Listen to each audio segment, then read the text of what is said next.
তার প্রতি সালামর আরেকটা সুন্দর করে তুমি দান দিবাই। আল্লাহ কোরআন কইছেন সালামর আরেক সুন্দর করে দেব হইতো। সালামর মাসলা আছে নবী যে ফরমায় সালাম যদি কোনো মানুষে দেয় যতটুক সালাম দিব ততটুক সালামর জবাব দেব হইতো। বরং সালাম দেন বলে যতটুকু সালাম দিছেন সালামর জবাবটা আরো বাড়াইয়া দেব হইতো। সালামর জবাব আর বাড়াইয়া দেব হইতো। সালাম নবীজির সুন্নাত। সালাম একটি ইবাদত বাবা। সালাম কোনো হাসির পাত্র নয়। সালাম নিয়ে ঠাট্টা করতাম না, সালাম নিয়ে উল্টন করতাম না। যদি কোনো বান্দা বান্দি হলে জীবনের মধ্যে সালাম নিয়ে ঠাট্টা যদি করিয়া থাকুন, সালাম নিয়ে যদি হাসি ঠাট্টা করুন, তওবা করব নবীর সুন্নতে ব্যঙ্গজন করলাম। এর কারণে ইসলাকি কিছুদিন আগে সোশ্যাল মিডিয়া দেখলাম বাবা কোন এক জায়গার কিছু সংখ্যক ছেলেরা এরাও কিছু আবার মেসাবহল দেখা যায়, জানি না কোন জায়গার কোন পূর্ণ ঠিকানা পাইছি না। এরা নবীর দুরূদ নিয়া বিভিন্ন ধরনের ব্যঙ্গ করছেন, হাসি ঠাট্টা করছেন। এরা তওবা করব আল্লাহকে ওয়াস্তে দয়া করিয়া। ধনী সংখ্যা বেশি, মানুষ পয়সা করি বেশ। আপনারা আওলাদ আছেন পড়াইতরা, যদি কোনো আওলাদে বাবার কথা শুনে না, মায়ের কথা শুনে না, এই আওলাদের উপরে মা বাবার মন তেমন ভালো থাকতো না, তেমন হয়ে যায়। এই মাদ্রাসা যেটা আছে সেই মাদ্রাসার ছাত্ররা পড়াশোনা করটা, শিক্ষক গুলা আসল শিক্ষক বলে শিক্ষকতা করটা, যদি ছাত্রের কথা শুনে না এর মধ্যে দুই একটাই বাবার মানে শিক্ষকের কথা শুনে না, শিক্ষকের মন না রাস্তা গোপালা থাকতো না। ঠিক তেমনি ভাবে আমরা সৃষ্টিকর্তা খালিক ও মালিক আল্লাহ যেই না চলে, আল্লাহ পাক রব্বুল আলামিন আমরারে দুনিয়ার জমিনের মধ্যে সৃষ্টি করছেন। এই আল্লাহর স্মরণ করা, ইয়াদ করা, আল্লাহর ফাসলি করা, গোলামি করা আমরার লাগি অবশ্যই অত্যন্ত জরুরি। যদি করি না আমরা বড় দিমক হারাম করলাম। আল্লাহরে ডাকা রুটিনও ঢুকি যেতে বড় সুদা, আল্লাহরে ডাকিতে বড় মজা, আর নাইলে বড় কঠিন। আল্লাহর রুটিনে ডাকা, সময় মতো ডাকা। এক ছাত্র যদি তার ক্লাস রুটিন মানিয়া চলে পড়িতে পারবো, আর রুটিন মানে না পড়তে পারতো না। সে যদি ঘর থেকে বাইরে স্কুলও গেল, তার রুটিন মানে স্কুল থেকে আসার পর একটু রেস্ট দিয়ে প্রাইভেটও যায়, প্রাইভেট থেকে এসে সন্ধ্যার পরে পড়ে, রাতে ঘুমাই গেল, সকালে ঘুম থেকে উঠে মসজিদও যায়। এগুলো লাইফ সুন্দর হয়েছে, রুটিন মানে নিয়েছে, রুটিনের ভিতরে ঢুকে গেছে। আর রুটিন যদি মানে না, মাদ্রাসাতে একদিন যায় একদিন না, রুটিন মানতেছি। আইয়া যদি প্রাইভেটও যায় না, খেলার যায়, রুটিন মানতেছি। সন্ধ্যার পরে হঠাৎ বইতো বাবাই দিছেন মোবাইল হে সালা, ইউটিউবে খালি শুনে হঠাই মিয়া, হ্যাঁ কথা শুনে, ও তার রুটিন শেষ আর লাইফ শেষ। একে আর জ্ঞান অর্জন করতে পারতো না। মা বোনে বলে যদি গরুর হাঁস কাম যদি রুটিনে করেন না, তে গড় দেখবা এলোমেলো। আর যে গরুর বাড়ির যে বাড়ির মহিলায় গরুর হাঁস রুটিনে করবা, বলে আমার রুটিন হইল 3 বেলা হোক 2 বেলা আমি খাদি জোগাড় করতাম, স্বামী আনিয়া তৈসন গরু খানি আমি খাইতাম, আমার পরিবার পরিজনকে আমি খাওয়াইতাম, সবরে দিতাম। আর শুক্রবার দিন সপ্তাহবারে একদিন খুব ভালো করে গড় ঝাড়িতাম, মুছিতাম, মাখড়র জালটা সাফা করতাম। আনাইলে গরিবিয়ে দেখা দে, মাখড়র জাল বেশি বড় থাকলে গড় বেশি নোংর হইলে গরিবিয়ে দেখা দে। এটা হইলে সপ্তাহে একদিন পরিষ্কার করতাম, এদিন অন্যান্য কাজ কমাইয়া। সপ্তাহে একদিন বা সপ্তাহের মধ্যখানে আরো একদিন গড় মুছা, কাপড় ধোয়া, বিভিন্ন জরুরত রুটিন মাফিক যদি করেন, ইনশাআল্লাহ এই গড়ের কাম দেখবা সুন্দর হইব, মহিলায় গড় সুন্দর করে রাখতে পারবা। আর রুটিন যদি থাকে না, মনে করল আখতে একদিন মনে হইল খাবড় 31টা 2-19 এটা হয় কেন আছে। আখতে একদিন যেমনে লাগলা সকাল থেকে বিকাল পর্যন্ত খানিও নাই, আনা খাই এক গ্যাস আইবাই দিয়ে আপনার কন্যা কাম করতে করতে জুয়ার নামাজও নাই, আসরও নাই, সন্ধ্যার ঘরের টানা খিত হয়েছে বলে সম্র ধরে দিয়েছে, মাথা ঘুরা খাই ডাকত। ওই খামার মানে আছে না, এই খামার মানে নয়। এর জন্য বিশেষ করে আল্লাহর বন্দেগান সব জিনিস রুটিনের মধ্যে ঢুকত। রুটিনও যদি আপনি থাকেন সব জিনিসও কামিয়াব হইবা আপনি। এর লাগি এই মাদ্রাসা এখানে একটা হয়েছে, এটা বহুত পুরাতন মাদ্রাসা, একেবারে নতুনও নাই, আর একবারে বেশ পুরাতন না, বহুদিন থেকে টাউন অঞ্চলের ভিতরে একটা মাদ্রাসা হয়েছে। চলে শুনিয়া মাশাআল্লাহ আরো ভালো করে চলতো, খেয়াল করতাম আরো একটু ভালো করে চলতো। শিক্ষক হল একটু চালাইয়া দেখবা, আর ছাত্রর প্রতি খেয়াল করবা। এক জিনিস খেয়াল করবা, মাদ্রাসার ইউনিফর্ম একটা সিলেকশন কমিটি করা হয়। সব মাদ্রাসা এখন ইউনিফর্ম হয়ে গেছে, সুন্দর ড্রেস হয়ে গেছে।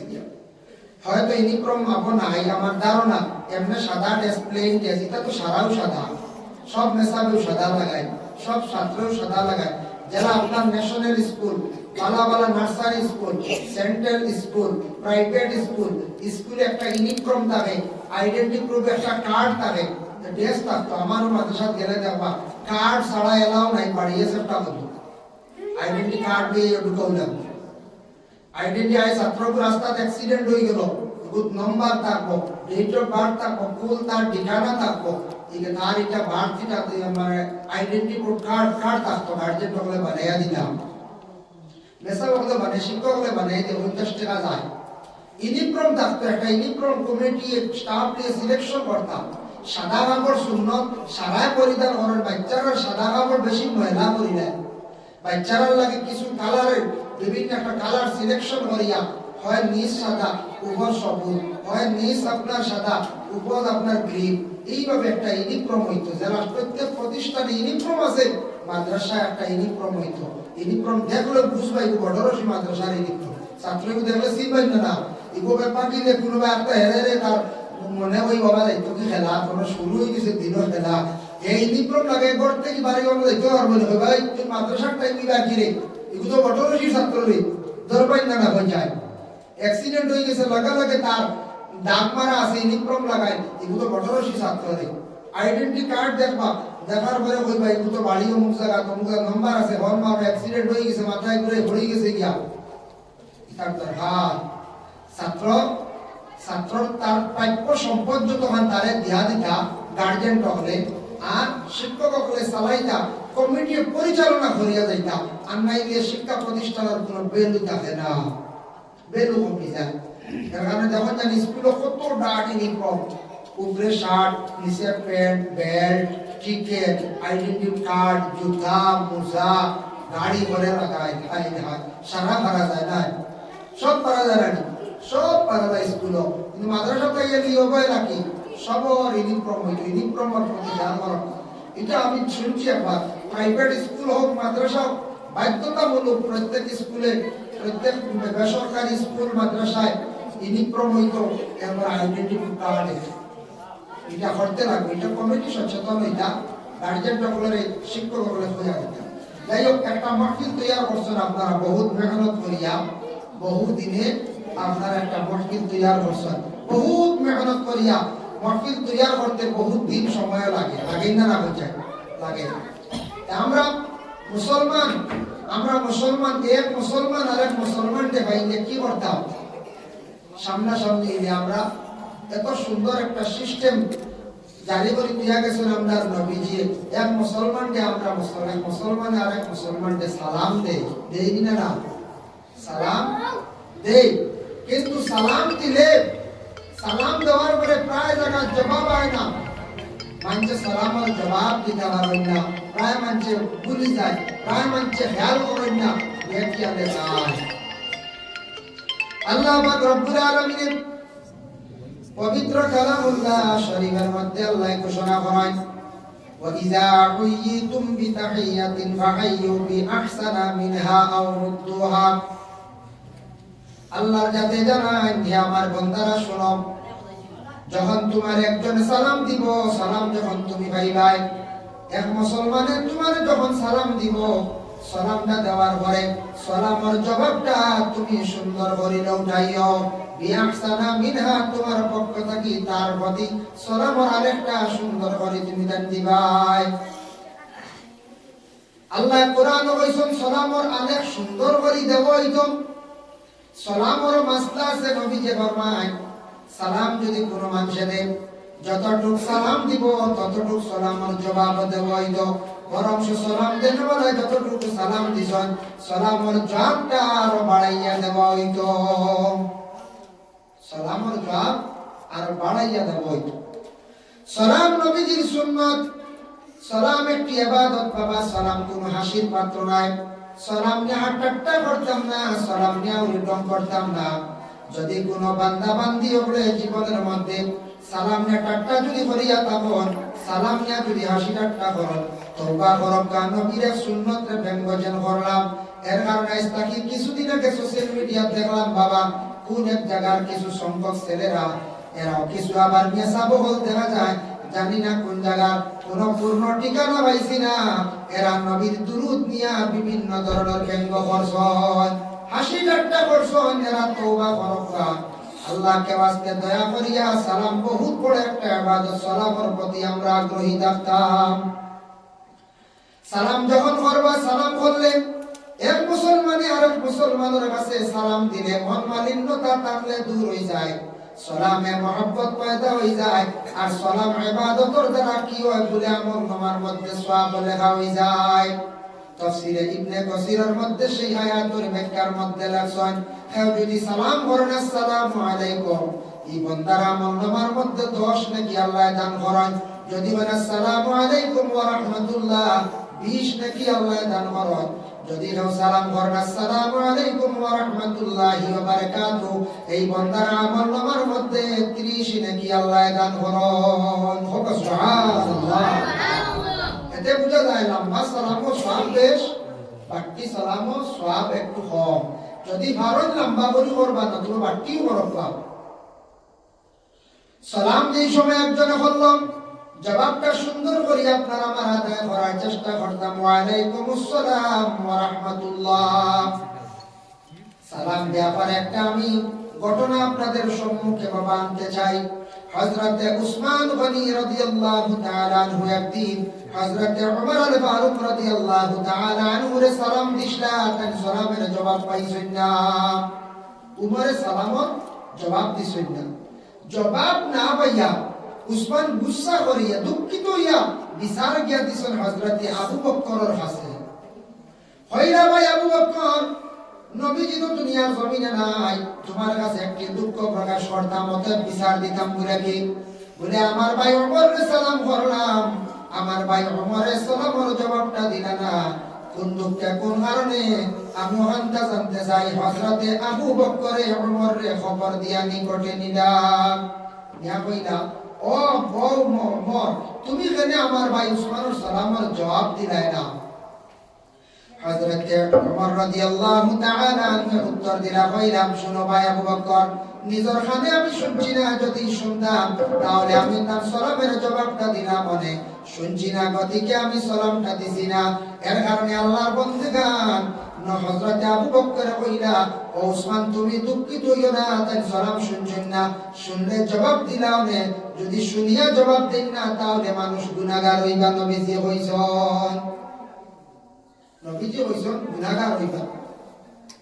সালাম মানুষের বাড়ির মধ্যে গেলে গিয়া দিলে, সালাম মানুষের বাড়ির মধ্যে গিয়া দিলে সালামের দ্বারা ফায়দা আছে। দেখুন এই আয়াতের ব্যাখ্যার মধ্যে আবার তাফসীর ইবনে কাসিরের মধ্যে লেখছেন বাবা, দেখুন নবীজির কাছে একজন ব্যক্তিকে সালাম দিল, আসসালামু আলাইকুম ইয়া রাসূলুল্লাহ, ইয়া ডাক দিছেন, নবীজি সেই ব্যক্তির সালামের জবাব দিলা, ওয়া আলাইকুমুস সালাম ওয়া রাহমাতুল্লাহ। বাড়াইয়া কইছেন, একজন সালাম করলা নবীজির কাছে গিয়া আসসালামু আলাইকুম পর্যন্ত কইছো, নবীজি কইলা ওয়া আলাইকুমুস সালাম ওয়া রাহমাতুল্লাহ, আল্লাহ আপনার উপরে রহমত নাযিল করুন। আরেকজনে সালাম করছেন আসসালামু আলাইকুম ওয়া রাহমাতুল্লাহ, নবীজি সেই ব্যক্তির সালামের জবাব দিলা, ওয়া আলাইকুমুস সালাম ওয়া রাহমাতুল্লাহি ওয়া বারাকাতুহু। আরো বাড়াইয়া কইলা আল্লাহ তোমার উপরে বরকত নাযিল করুন। আরেকজনে সালাম দিলা রাসূলুল্লাহ, আসসালামু আলাইকুম ওয়া রাহমাতুল্লাহি ওয়া বারাকাতুহু, নবীজি সেই ব্যক্তির সালামের জবাব দিলা, ওয়া আলাইকুমুস সালাম ওয়া রাহমাতুল্লাহি ওয়া বারাকাতুহু না হইয়া আল্লাহর রাসূলে কইলা খালি ওয়া আলাইকা।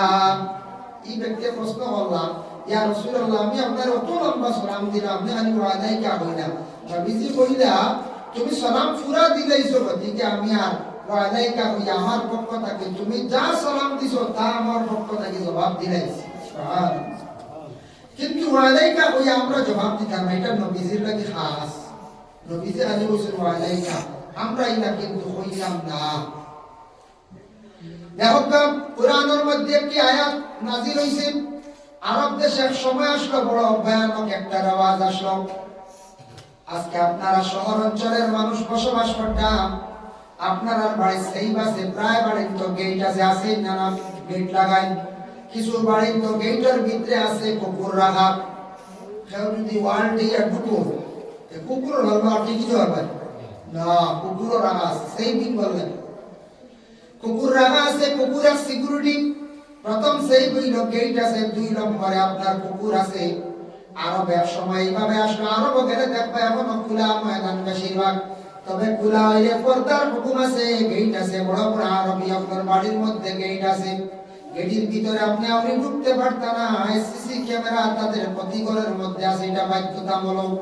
আরবের সরকারে এমন উন্নত করছে সেই দেশটি বাবা, গেলে দেখতে পারবা সেই মিডল ইস্টের মধ্যে সৌদি আরবের বাদশা যে আছে সালমান, এর আগের যে বাদশা ছিল, যেমন সৌদি কান্ট্রির মধ্যে দুবাই আছে, কাতার আছে, ওমান আছে, মস্কট আছে, তাদের দেশে এত ইনকাম, বিশেষ করে আল্লাহ তাদের সম্পদ দিলাইছেন, এত ধন দিছেন, মানে নিজ থাকি তেল উঠে গেছে জায়গার মধ্যে তারা তেল ভাই, বিশেষ করে এটা মিডল ইস্টের মধ্যে এমন একটা তেল তারা দামি তেল ভাই, যেটা গোটা ওয়ার্ল্ডের মধ্যে প্লেন চলে, সেই ওয়ার্ল্ডের মধ্যে প্লেন চলে যে তেল যেটা, এটা সৌদি আরবের মধ্যে বিশেষ করে তারা এটা বাহির করে। আল্লাহর বান্দাগানের লাগি এখন টাকা সম্পদ আছে, তবে তারা টাকাটা এমন ভাবে ব্যবহার করে, টাকাটা এত সুন্দর ভাবে কাজে লাগায়, তাদের দেশের টাকা বাইরে কোনো কারণে আমি টাকা রাখে না, তারা সুন্দর করে রাস্তাঘাট এত উন্নত, এত সিস্টেমে দেশের গাড়িগুলা চলে, রাস্তার ফুটপাত এত সুন্দর, এত নিয়ম অনুযায়ী গাড়িগুলা চলে। কানুনের দেশ দেখতে দেখা যায়, বিনা কানুনে আপনি গাড়ি চালাইবা আপনি অ্যারেস্ট হয়ে যাইবা, প্রথমে ফাইন হইব, 2 নম্বরে অ্যারেস্ট হইবা। আমরা কানুন আছে, আমরা কানুন নাই, বিনা কানুনে ইউটার্ন নাই, বুঝে কেউ বুঝে উঠে বলার প্রায় আমদা খান্নাউরি। আজ থেকে কিছুদিন আগে আমি করিমগঞ্জ শহরের মধ্যে দেখলাম এত জাম কে জাম, মধ্যখানে একজনে দেখলাম টুকটুক করে আরো জাম লাগাইলাম।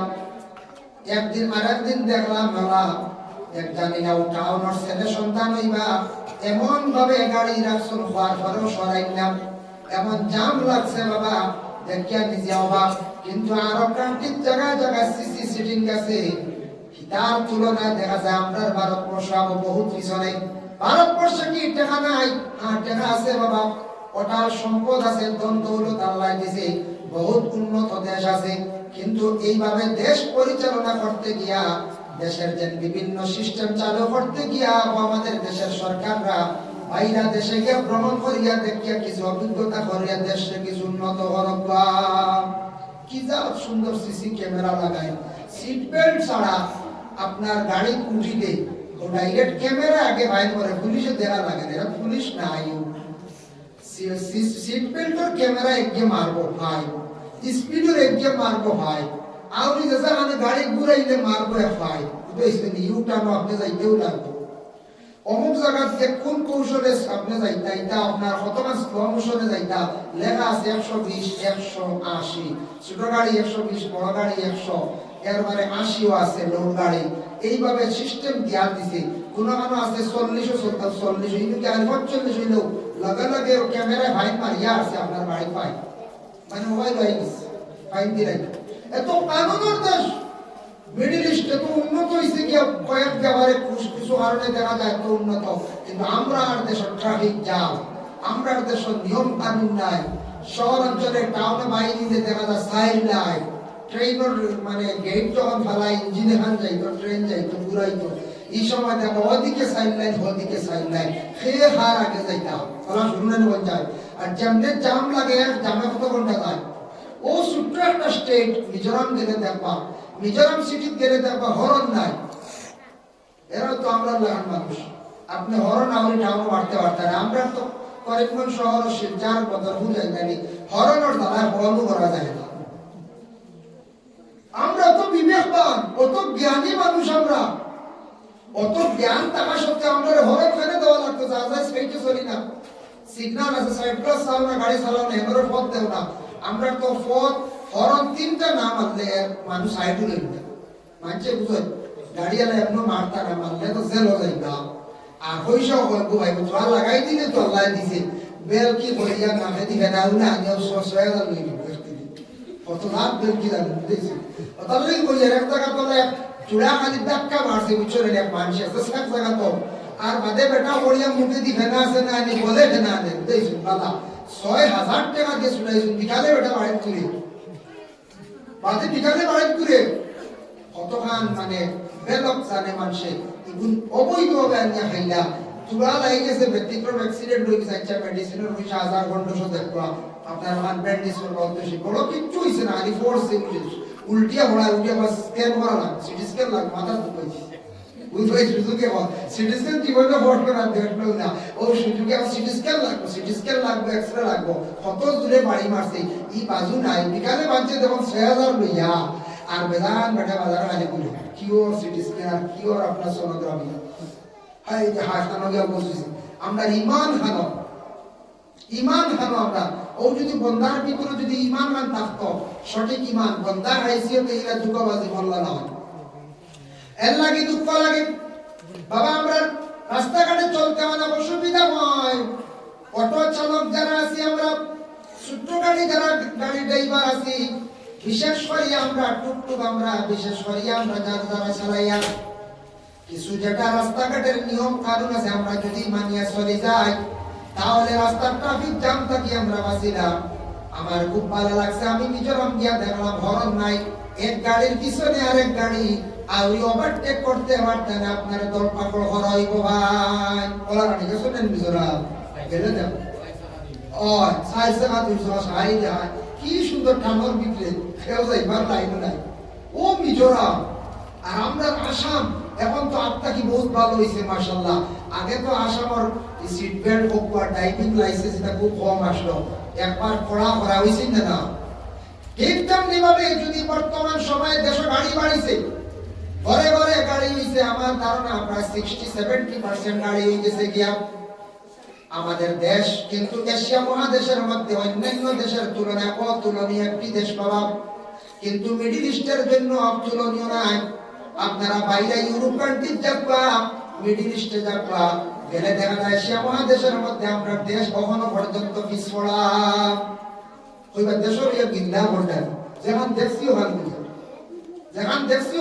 নিয়ম কানুন যেটা সিস্টেম যে রাস্তাঘাট উন্নত কোর্ট আদালত আইন কানুন যেটা হইব ওটা এটা কোনো সেরাবেরা নাই কিন্তু কিছু এশিয়া মহাদেশের মধ্যে উন্নত নিকটবর্তী দেশ বাংলাদেশে আপনি যান গেলে দেখবা আপনার গাড়ি বড় কম হইবা জি না আমরা দেখি মাঝে মধ্যে ঢাকা শহরে গাড়ি আছে আছে গেলে দেখবা আস্তার দেশ সিএনজি ভরা সব থেকে নিম্ন স্তরের গাড়ি কম রেটের গাড়ি হইল যে সিএনজিটার দাম হইল 5 লাখ ও গাড়িটা আছে কিন্তু সবার কাছে ওয়াগনার গাড়ি নাই অটো গাড়ি নাই ডাস্টার গাড়ি নাই সুট গাড়ি নাই ক্রেটা গাড়ি নাই সবে কিনতে পারে না একটা গাড়ির মূল্য হইল 30 থেকে 40 লক্ষ টাকা সাধারণ ওয়াগনার গাড়ি যেমন আনিকান বাংলাদেশে শুনছি 22 লক্ষ টাকা